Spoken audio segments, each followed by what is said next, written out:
Welcome, everybody. So excited today to get started with the Brands and Aggregators podcast for today. I will be standing in for Hi Mag, and I will be flying solo. Unfortunately, our co-host, Omar, is not able to make it, but we will miss him dearly, and we'll look forward to seeing him on the next episode. Today, I want to introduce you guys to a lovely guest. He is an Amazon seller. He is an expert in e-com. His name is Benjamin Weber. Benjamin, thank you so much for joining me today. Thanks for having me.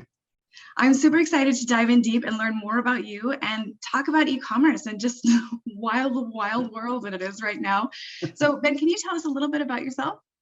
Sure. So basically the standard Amazon path where I didn't know anything about marketing or business, and was a history major in college, and then decided to leave a company that I was with, and a couple of my friends were talking about starting a business on Amazon, so we started a business on Amazon.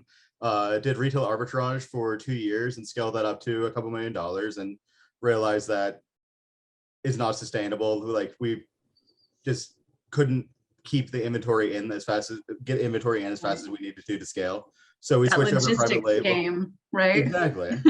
And like, I was driving a 26-foot box truck around the country, buying stuff and filling it up and then taking it back. And it was, I mean, a lot of fun, but also madness. Not sustainable. Yeah. So we switched over to private label in mid 2017. Went almost exclusively private label in 2018, and now have 8 brands.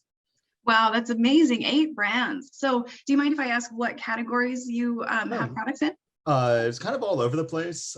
We have everything from home goods to prank products. Wow, that's amazing. Very cool. So you've been in the game for quite a while now.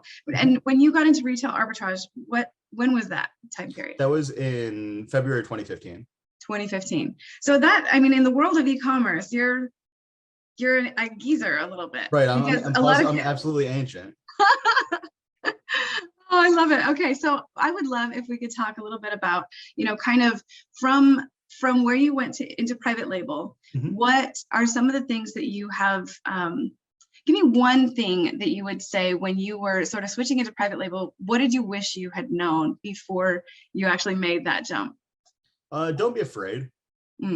Like, whenever we were first met, we kind of ooched into it. Like, we were being very cautious about what we were doing, and the lessons that we learned once we actually started doing it and just put in the time, put in the effort, put in the money to get started. Like, I'll be honest, we got very lucky with our first product in that a shock jock DJ found it. And it's like, hey, will you come on our show? And so we were on his show twice. He had an audience of like 200,000 people. Wow. So like, we got a bunch of free advertising for it.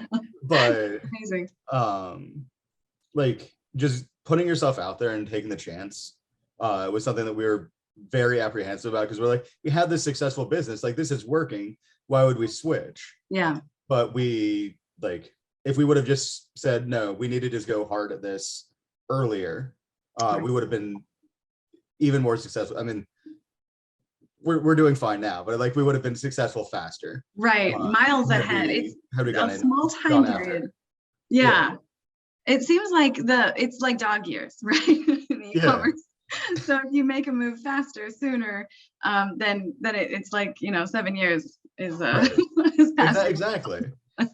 Yeah, you just kind of almost have to take the risk to see what you can learn. And like, I know from people I've talked about who have failed with their first product, like, they learned so much from that. Yeah. That their next product goes crazy, and it's like, it's not a net loss. It's the experience and the knowledge you gain from it is worth more than any podcast or conference or anything else you can spend money to go to.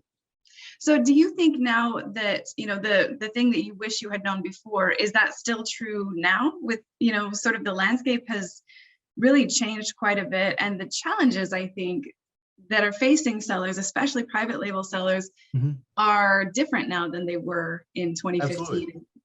What do you think about that? Yeah, I think they are definitely different, but a lot of it is still the same. I mean, it's just the goalposts kind of have moved. Yeah. So like in 2015, 2016, 2018, whatever, there was a lot where you could kind of find a product, throw it up there, and it would sell. Yeah. Like there wasn't as much competition. Like the biggest issue now is the competition, the people coming in with cheaper products and lookalikes. Right. And now I think it's innovation and finding things that are different. It's the research aspect of it is, to me, the most important part. Like finding the undeveloped niches that still have search volume that you can go after and you can target. Right. Like every product doesn't have to be a $100,000 a month product to be successful. Right. Like if you can spend for like some of the people starting out, especially, like if you can spend $1,000, $2,000, $3,000, $4,000 on a product and then get that up to where it's doing 5 figures a month, like that's phenomenal and that's scalable. And there are still those products out there that are on the lower price side that you can get into. Yeah. And without, it's just the level of detail in research that you have to do has gone up. But like back then, you had to find your keywords, you had to do your advertising, you had to find the like who your market was, you had to make sure there were buyers for it. If anything, I would say that like that aspect of it has gotten easier because of all the tools that are out there now. Right. And there's so many tools that help you do all of the things that we were having to do manually back then. Right. This and frankly, like that's how so many of the services actually got started, right? Exactly. It was sellers who were trying to figure out a way to do a thing, and their friends were like, "Hey, can you show me your way?" And then they're like, "Let's just make this a thing." Right. And it worked out very well for them. Yeah, that's right. So that's really interesting. So what do you think about I mean, logistics right now is just a nightmare across the board for everybody. We're all sort of in the same nightmare. And then also, I mean, advertising is getting kind of out of control. So what do you say to people who are worried about, you know, the difference between revenue and profit margin? You know, one is impressive, the other is just a number. Yeah, don't forget profit margin. Yeah. Would be what I would say to them. Like you still, like, there's no, I know businesses that have gone under that were selling 8 figures or 8 figures. I have to do math in my head real quick. How many is that? But no, that we're doing 8 figures in revenue, but we're doing 4 or 5, well, not 4, 5 or 6 figures in actual profit because of the cost of advertising, the cost of acquisition, the cost of the product. And they just weren't able to sustain what they were doing. And they had to order so much inventory to keep up with the rate that their sales were going because they were priced too low. And they were focused on like, let's get as many sales as we can and as much revenue as we can, and not looking at what their bottom line numbers are. Like if you're not profitable, then Amazon has enough money. You don't need to keep giving them more with that. Like if you want to get your share out of that as well. That's right. So I would say, like, I mean, just because a keyword is converting doesn't mean that you want to advertise it. If it's something that you're not ranking up on, you're not going to get organic sales traffic from by moving forward, don't sell on it. Like, pause that keyword. Like, if you're 400% ACOS, it's not worth it. And I think a lot of people make that mistake. Is like, this is the most, like, if I'm selling electrical tape, bidding on electrical tape and saying like, this is the most important keyword, so I have to bid high on this. And that's just not always the case. Because go ahead. Yeah. So then in that case, do you think, you know, like a long tail keyword or what would you do? Yeah. Because I think you're right that's sort of a common misconception. Like we gotta at least be on this one, you know? Yeah. I'd be looking at long tail keywords, and I'd also bid like, I don't know, 30 cents on electrical tape. So I occasionally show up on, like, if somebody decides they're going to search through all these different pages, I might show up there. So potentially doing stuff like that. But the long tails, I think, are where the real value is, and the exacts. Like having long tail exacts is going to be where you get the most value out of any advertising, in my opinion, and with what I've seen on our accounts.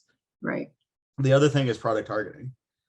Like, I've seen products rank on major keywords solely because of how many sales they're taking away from the competition through product targeting ads. Huh. So like, because your keywords are in your listing and are Right. like electrical tape. I'm just using that as an example because I saw it in my house just now. But you have the electrical tape. If you're targeting the top 20 competitors and you're taking 1-2 sales a day away from those, Right. Amazon is going to see like people are looking at this competitor and then they're going and buying this guy's. Yeah, they're We want choosing to this show one this over guy that. to as many people as possible. Right.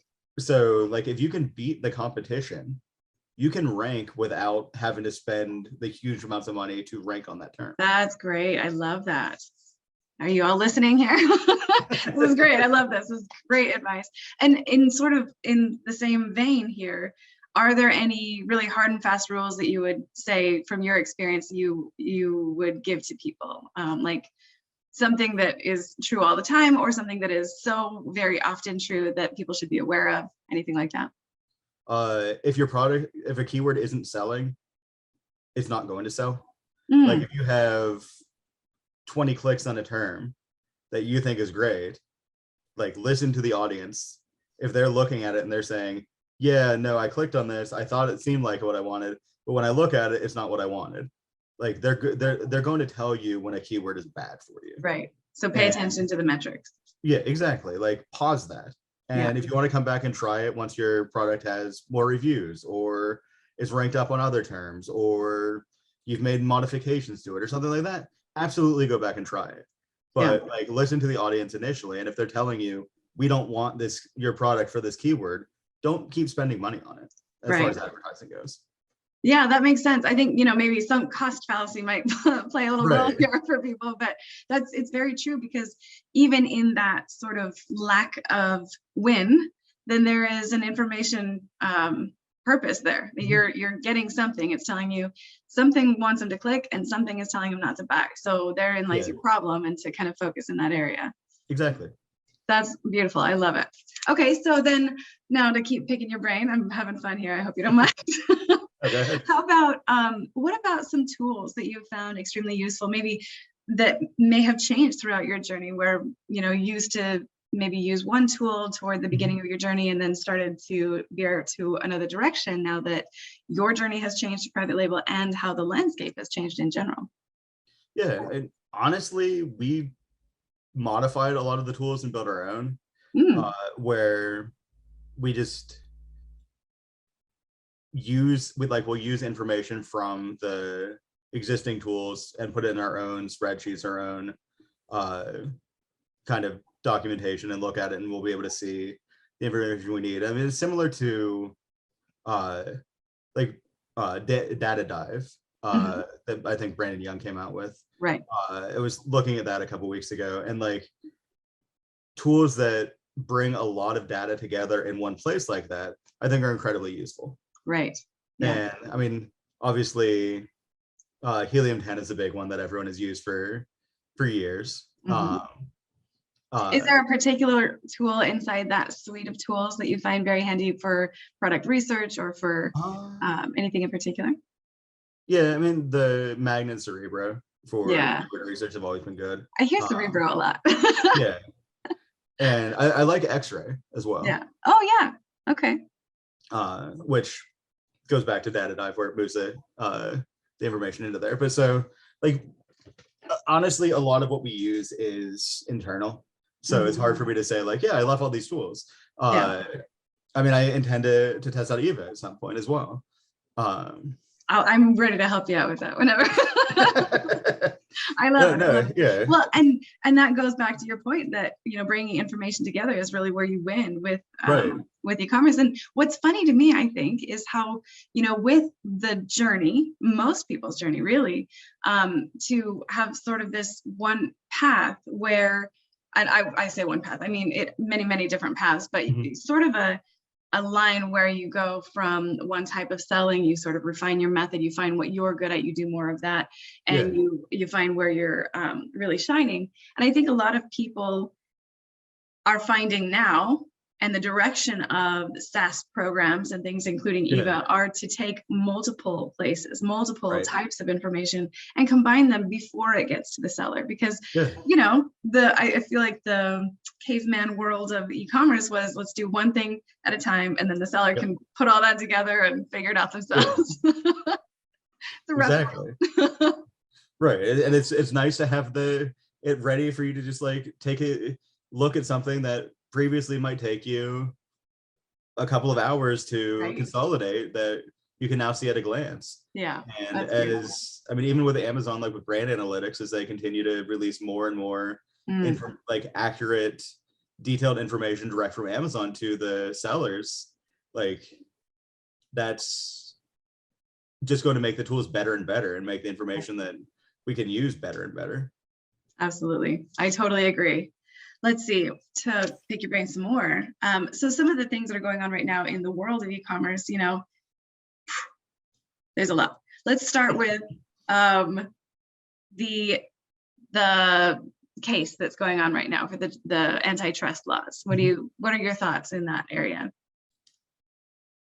I could go a lot of directions on that, honestly. I know, I left it open for that reason. Right. I mean, it seems like, I mean, everybody's seen Amazon come in and sell a product similar to theirs and show up in advertising spots that you're like, wait, how did they get there? So like, I mean, we've all kind of seen the impact that Amazon can have and can control. And like, they have so much of our information. Like if you use Amazon Global Logistics, they know who your vendor is. They know basically what price you're paying. They know all of this information about your product. They know how many units you're ordering, on top of them already knowing how many units you're selling. So like they have access to so much information that they could be violating worse than things kind of seem right now. Like they have the money, they have the capacity to do so much more. Right. And so it's hard. Like I see where the complaints and where the cases are coming from, but it also like my company would not exist if it weren't for Amazon. And it's hard to just like write them off. So like, regardless of like, are the things that Amazon does that frustrate me and make me angry and have ruined products for me? Yeah, 100%. Yeah. But do I still want Amazon to be there to do? Yeah. So I guess my thing is like, I don't necessarily want to hurt or make Amazon change the way that they are handling things, because it is like, if they decide, well, we're just going to sell everything and forget third-party sellers, which I don't think they will, because it's such a huge part of their business and part of their infrastructure. But I mean, even just like looking at their warehouses where they're having to rent out space now, and some of them because they don't have the capacity or like they don't have enough inventory coming in, like, which is crazy because they're still putting limits on people. But it's just one of those things that I think that the opportunity that Amazon provides is greater than the negative that them also selling takes away. So for me, it's hard because like I want to say, yeah, no, they're doing all these horrible things. Like, oh, they're also the reason that I have a business. Right. It is definitely one of those things. There's very clear positives and very clear negatives, you know, and I think this especially it's one of those issues that, you know, if I ask someone who recently had an experience where, you know, Amazon came out with their same product, looks exactly the same, has, you know, run them now out of business. It's going to be a hotter topic for someone who is, you know, really struggling with their providing for their family and stuff like that, because of that. And so I would say, you know, this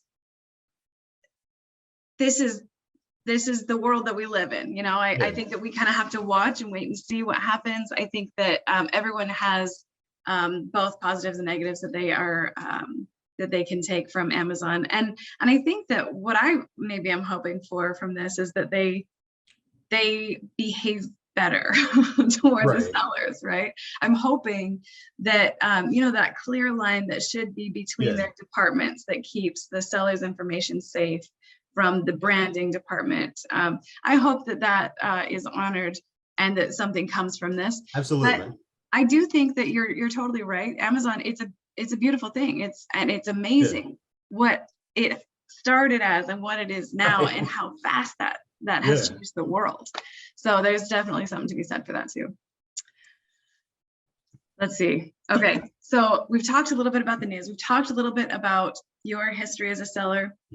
What would you say as we sort of, wrap up some of the advice and your expertise and things? What would you say to sellers who are currently struggling, or they are, they're trying to get by with what feels like it may be a recession or who knows what coming on? How would you put their minds at ease, or maybe not? What would you say to them? It's a good question. I guess, a lot of it depends on what they're selling, to be perfectly honest. Yeah. Like, if they came in during COVID with a product that was more useful for people who are stuck at home all the time, right? Or like, if the reason for the recession is because people are traveling and people are leaving their houses and people are going places, then maybe you have to change your product. Like, be aware of the trends and what is happening in the world. Because it may not be like, you may be like, oh, my sales are just dropping because people are like, there aren't as many people on Amazon, and that's not really the case. No. It's people aren't interested in what you have for some reason or another. So like, critically look at the product like it's a completely new product that you're evaluating to determine, should I buy this, should I sell this in the current market? Because the market now, like you said, is dog years. Right. 2 years ago, especially during COVID, it's like 7 dog years. Yeah. So, that's so true. It's been about 100 years since you first purchased this product. But it's something that you need to look at it critically and determine, like, is this still worth it? Right. And don't throw good money after bad. Like, be willing to let go and find something new. If you look at it and you say, this product is not good in the current marketplace. Yeah. And that's for new sellers, old sellers. Like, we have to look at our products constantly and determine, like, okay, we need to reorder 1,000, 2,000, however many of these units. Should we do it? Like, what was our profit margin? What's our daily sales rate? Is it staying steady? Is it rising? Is it going down? Like, what's the trajectory of this product? Like, in its life cycle, is this product peaking, or is it it's heading towards its valley? It's such a great advice, because taking a hard look, I think it's really what it comes down to, taking a hard look at what's performing, what's not performing, and analyzing that, taking an analytical view and saying, does that have to do with my listing? Do I need to optimize? Does that have to do with my competitors? Are they getting the keywords? Does this have to do with the season it's in, or the change in the landscape since it was popular 2 years ago? I think that's really great advice, and being ready to pivot is scary and necessary. So I really appreciate your advice. It's beautiful. You just can't fall in love with any one product. Like, it's like, this was my moneymaker for years. I can't let it go. But sometimes, and so then you start throwing money away because you're like, no, it'll be fine. I'm sure it'll be fine. It used to be fine. It'll be fine again. Exactly. Like, this was good once. It'll be good again. Right. And it's like you said with changing the listing, like, you can see different ways to market your product. Like, if you're, I'm apparently stuck in electrical tape, but if you're selling electrical tape and it's like, you're selling it as a, like, here's a in-house, like, you can use this to protect your wiring or to do whatever you're trying to do. And now, like, once people aren't doing DIY projects as much anymore because they're like, oh, I'm not stuck in my house anymore, I don't care about that, I can go somewhere else. Right. They have good electricity at Starbucks. But like, you find another way to market it that isn't like a DIY project. Like, try and come up with alternate methods for why someone might want to buy this. Oh, I like that. That would be the, like, why are people buying this now, not why were people buying this? And a lot of that is going to come from the reviews that you get. Like, you can see people will tell you why they're buying it. So, and sometimes it's shocking, right? It is. Sometimes you're like, they're buying electrical tape to use for like weird, crafty, artsy things. That's so bizarre. Like, yeah, it's very strange. Like, I have a friend who sells paper bowls, and they had a customer, like, multiple reviews, like, I mean, double digit reviews on this product, talking about how people were buying it to feed stray cats. Oh, really? Because they would want to, like, have something that they could put down, like, they could just have in their car or whatever.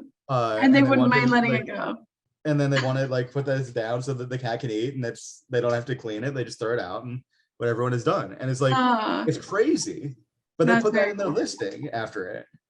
Oh, that's very cool. Gives you marketing ideas. That's amazing. Yeah. Well, one final question, Benjamin. I wanted to ask you about, in addition to, Wild West of logistics and, the ever-changing landscape of e-commerce in general, the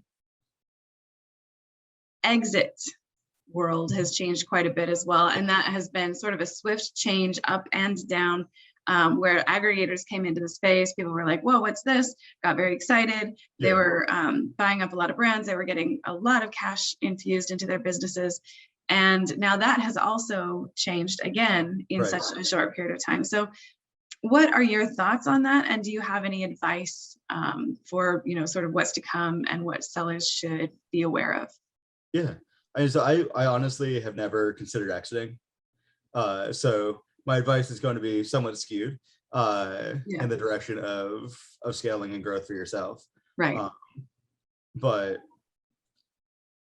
I think eventually the aggregators are going to aggregate the aggregators. Yes. Like, it's going to continue to get narrowed down to fewer and fewer people, fewer and fewer companies. And like, some of them are phenomenal and have very intelligent, very smart people, very good people that are very good at Amazon. Yeah. And others have very good business people who don't know how to do Amazon. And they have to either, if they don't hire the right people to do Amazon for them, it's not going to work out. Right. And so I would be, as a seller, especially if I'm exiting and I'm getting some kind of return off of like residual for the next year or two, I would want to make sure that the company that, like, the aggregator I sell to is going to be successful, able to grow my brand and be successful. Right. Like, and it's something that, like, you've put your blood, sweat, and tears into building your brand. If you're going to sell it, make sure you sell it to somebody that you trust is going to treat it the way it should be treated and is going to help it grow. Because that's, in the end, like, if I were to ever sell, I would want to see my brand stay successful. Like, I wouldn't want them to be just like lost. Yeah. Just because I got money from it doesn't mean that I stop caring about something that I put that much effort into. Right.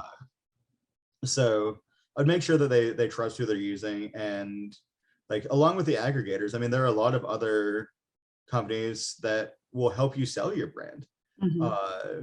And they have people that they market to that aren't just aggregators. So you may want to, like, look at all your options. Don't just be like, all right, I just want to get rid of this. I'm going to take it straight to an aggregator and they're going to buy it. Right.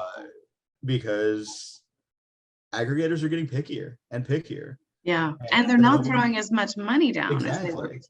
Yeah. Yeah. They're not putting out the same type of investment for single brands. And if they don't see a way to grow your brand quickly, they may not give you an offer that's as good as, like, a broker or a broker can get you from other people who may want to buy it.